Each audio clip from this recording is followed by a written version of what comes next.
Allahu Akbar, Allahu Akbar, vous avez bien regardé. Vous avez suivi avec moi cette vidéo là. Pour ceux qui ne savent pas de quoi parle cette vidéo, je vous traduis rapidement en français pour que vous voyez. Pour ceux qui n'ont pas pu lire la vidéo en français, alhamdoulilah, ici il est temps de reprendre, on va dire, de reprendre les propos d'un cheikh qui a fait, on va dire, un prêche où il est en train d'expliquer quelque chose de très important et qui nous réjouit le cœur.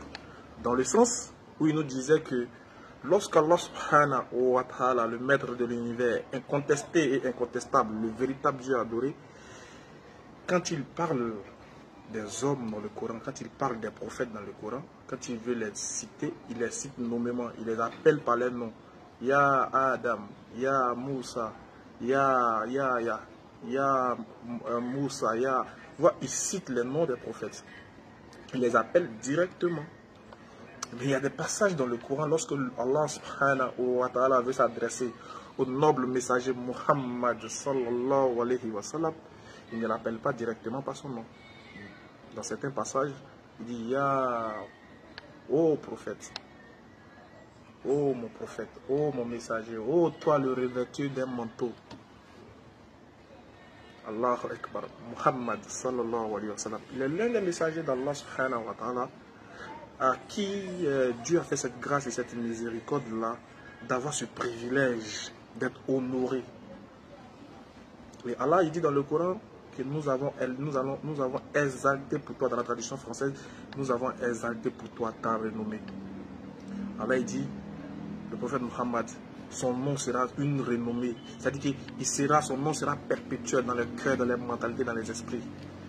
Voilà pourquoi nous, quand on entend le prophète Muhammad sallallahu alayhi wa sallam, il y a quelque chose qui nous touche. Il y a quelque chose qui fait un déclic dans notre cœur. On ressent quelque chose d'incomparable, d'incommensurable, quelque chose qu'on ne peut pas décrire. Voilà pourquoi nous l'aimons, ainsi que tous les messagers.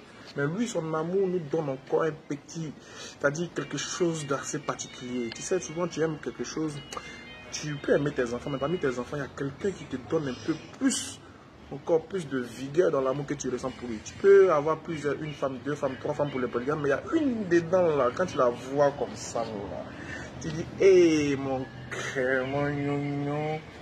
Tu vois, donc quand on entend parmi tous les messagers d'Allah, on les aime tous. Mais quand on entend Muhammad sallallahu alayhi wa sallam, il y a quelque chose qui rentre dans nous, vous ne pouvez pas comprendre.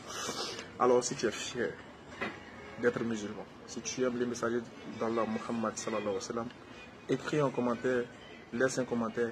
Les jaloux, on n'est pas là pour vous. Nous on dit le messager d'Allah, le dernier des prophètes, le sceau de la prophétie. Voilà pourquoi le prophète Muhammad dit dans le Coran, plutôt dit dans un hadith, celui qui entend parler de moi Muhammad et qui meurt sans avoir cru en moi, son sort final ne sera que l'enfer, qu'Allah nous en préserve. Et il dit que en dehors de tous les messagers, je suis le seul qui a été envoyé aux Arabes, mais simultanément à toute l'humanité. Et que quiconque entend parler de moi et qui croit en moi verra son salut. Voilà pourquoi Allah dit dans le Coran, une lumière et un livre explicite sont celles venues d'Allah. Par ceci, le Coran, Allah guide au chemin du salut, ceux qui cherchent son agrément. Et il les fait sortir des ténèbres à la lumière.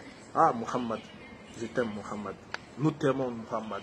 Et chose bizarre, nous n'avons pas vu. On n'a pas vécu, nous ne sommes pas contemporains de Muhammad. On n'a pas vu.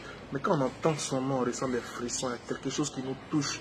Il y a quelque chose qui agit dans nous, qui fait que vraiment on est fiers. C'est comme si on vivait avec lui. C'est comme si on le voyait chaque jour. Muhammad sallallahu alayhi wa sallam. Imaginez-vous que le prophète Muhammad, imaginez un instant que le prophète Muhammad était dans notre temps, il vivait actuellement. Et puis il avait une page Facebook. Et imagine le nombre d'abonnés. Allahu Akbar, juste pour rire. Alors nous t'aimons et nous sommes fiers d'être musulmans. Bientôt c'est le mois béni de Ramadan. Les gars, prions pour que Dieu essaie de voir côté soleil là en Côte d'Ivoire. C'est une affaire à suivre. On va revenir dessus, Inch'Allah. C'était le capi DDR. Ismaël Aka, tu as reconnu le personnage. Fort.